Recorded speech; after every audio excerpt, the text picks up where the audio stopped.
Login failed on Angel Investment Network fix. If your Angel Investment Network login keeps failing, don't worry. This is a common issue that investors and entrepreneurs run into, especially after recent system updates or browser changes. The surprising truth is that most login failures come from small, easy-to-fix settings rather than major account problems. Let's break down exactly how to solve it. First, always start by confirming you're on the official website, Angel Investment Network (COOC), or the correct regional version for your country. Avoid login links from old emails or unverified sources, as they can lead to expired pages or redirects that cause the error. Next, check your internet connection.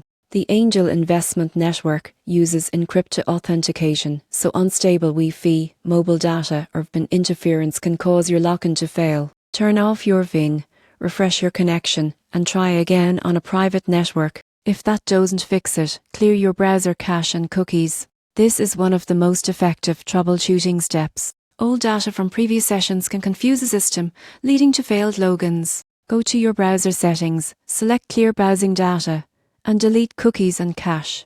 Then restart your browser before attempting again. If your password still isn't working, click Forgot Password and reset it. Angel Investment Network requires secure passwords, so make sure your new one includes both uppercase letters and symbols. And don't copy and paste your credentials. Extra spaces can accidentally be included. Sometimes, login failures happen because of temporary maintenance or updates. When that's the case, waiting 10 to 20 minutes before retrying is usually all it takes. Finally, if you can log in but are logged out immediately afterward, it might be your browser's privacy settings blocking cookies. Adjust them to allow the site to store session data, then log in again. So next time you see login failed on Angel Investment Network, don't panic. Whether it's clearing cache, resetting your password, or waiting for maintenance to finish, one of these steps will almost always get you back in quickly.